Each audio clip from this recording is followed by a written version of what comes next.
Hello my beautiful souls! Welcome sa ating tarot reading sessions. Keep in mind, general reading po ito. Maaaring mag-resonate, maaaring hindi.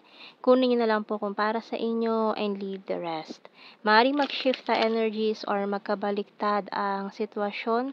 Kaya kayo na pong bahala kung saan kayo nakalugar sa reading natin. So, let's see.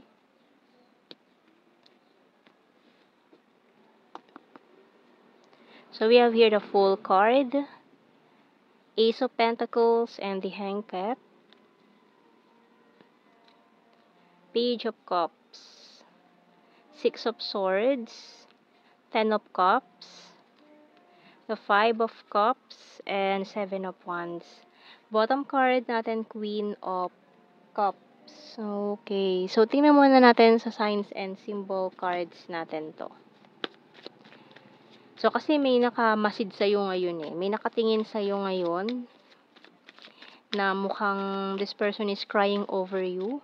Ayan, may mga pagsisisi sa kanyang part, pero ikaw ayaw mo na siyang papasukin sa buhay mo. Pero nakikita niya kasi na may bago ka nang ine-entertain, maaari may bago ka ng person, naka-talking stage, kausap ngayon, and gusto mo na talagang kalimutan tong taon to. Pero ngayon nakikita niya na masaya ka na, mukhang masaya ka na sa buhay mo ngayon, kaya nahihiya siyang lumapit or nakatingin lang siya. So, yung mga signs and symbol cards natin, ayan, healing crystal. So, maaari kasing in the process ka ng healing. Ayan, we have your traffic lights, magnet, target, pillow, and money. So, itong taon to, hindi makatulog eh. So, nagigilty siya. Maaari nagkakaroon siya ng insomnia, hindi siya makatulog sa gabi. And during that time na hindi siya makatulog, ikaw yung iniisip na tong taong to. So, tingnan natin anong message ng Archangel natin. So, dalawa itong nag-flip natin dito. So, we have here Peace by Archangel Shemuel. Peace comes from remembering that only love is real.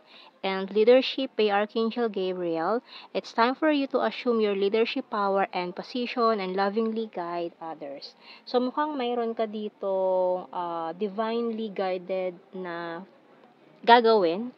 So, maaaring ikaw ay maging isang leader sa inyong group, sa society, or sa work, na ikaw ang magbibigay ng mga recognitions. Ayan, mabibigyan ka ng mga recognition sa mga gagawin mo.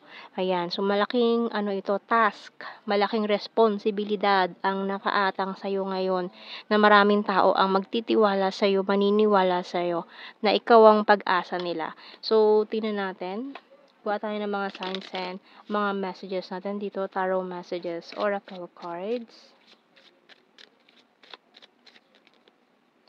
You're so hot. So, maraming tao ang hahanga sa'yo, no? And, ayan, maraming tao ang gustong lumapit sa'yo ngayon. Business is business. So, maaaring ito yung mga business opportunity din na paparating sa'yo, na maraming ma-attract sa'yo na mag-offer sa'yo ng business partnership. So, we have here money is important. So, magandang pasok ng pera din sa'yo. Mamamagnet mo. Ayan o, ang lakas ng magnetic energy mo ngayon. Mamamagnet mo lahat to mga taon to. Opportunities, pera, tao, ayan, mga business partners, and at the same time, mga tao na magkakaroon ng romantic involvement sa'yo ngayon. So, we have here feeling left out in the cold, letting you go, walking away. I have fear and anxiety. So, itong taong to na lagi nag-iisip sa'yo ngayon is na-stress siya. Kasi nakikita niya, ang daming taong humahanga sa'yo ngayon, nagkakagusto sa'yo ngayon. So, parang natatapakan yung ego niya, yung pride niya, na parang ang baba ng tingin niya sa sarili niya compare dito sa mga taong to na naghahabol sa'yo ngayon. O, di ba? Maraming naghahabol sa'yo ngayon. Giving up and I want solid foundations. Sorry, I'm wasted. So, itong taong to, ayan, no? Stress na stress, wasted ang energy, ayan. So, mukhang hindi maganda, laging naglalasing, ganyan. So, tingnan pa natin mga messages natin dito. Pero ikaw, ang ganda ng mo ngayon, energy mo ngayon, kahit pasabihin natin na nasasaktan ka pa rin from the past, na sa mga nangyaring ito. Ayan, pero maganda ang karma na pumapasok sa'yo, good karma. Ito kasi yung mga good karma mo eh, na nagsuffer ka ng sobra-sobra dati, pero ngayon ang ibinabalik sa'yo ng universe, puro magagandang energy. I will wait for a sign from you I love you unconditionally. I wish I had treated you better. I'm not available. So, maaaring itong taong to na nag-iisip sa'yo, natali siya sa isang relationship na hindi na siya makawala. Maaaring nagpakasal na siya doon sa taong yon na pinili niya. And they are not happy, no? So, iniisip ka pa rin nun, hindi ka niya makalimutan, no? Ayan, talagang nagsisisi siya na hindi ka niya trinato ng maayos dati. I'm so attracted to you. I want to be more than friends. I replay our conversations over and over and mahal ka pa rin niya. I love you. Bury myself in work to forget you. So, ginagawa niya lahat para kalimutan ka, pero effect lahat yun. So, tingnan natin. Alam niya hindi na pwede eh. Kaya hanggang mag-senti na lang siya dyan sa Gedli. Ayan, pasenti-senti na lang sa Gedli itong taong to. Na hanggang tingin na lang siya sa'yo.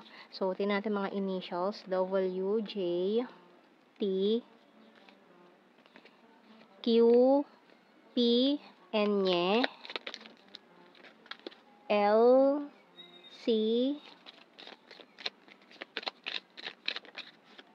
letter E, K. Bottom card natin, letter H. Ayan. So, kuha tayo ng blue card natin. So, we have here, attraction and marriage. So, ayan na nga. So, ang lakas ng energy na itong taong to is nakatali na sa iba. Ayan, nakasal na sa iba. Infatuation. Ayan. So, yung taong pinili niya, maaaring infatuated lang siya doon dati, na-attract siya physically, pero hindi pala yun yung hahanap-hanapin niya in the future. Ayan, or hindi yun yung taong yun na nakikita niya in the future, na magiging masaya siya sa buhay niya dun sa taong yun. No? So, tingnan natin, general signs and messages. So, kuha tayo ng mga, natin dito, cards.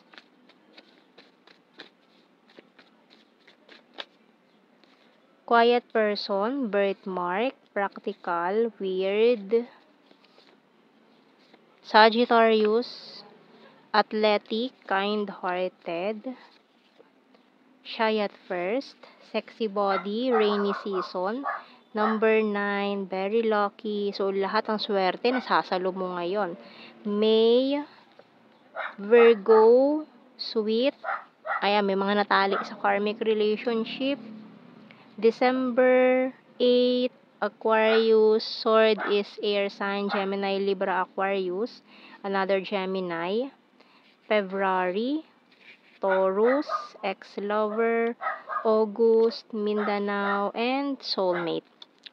So, yan ang ating reading, my beautiful souls. Thank you for watching. Take care and God bless. See you in our next reading, guys. Bye-bye.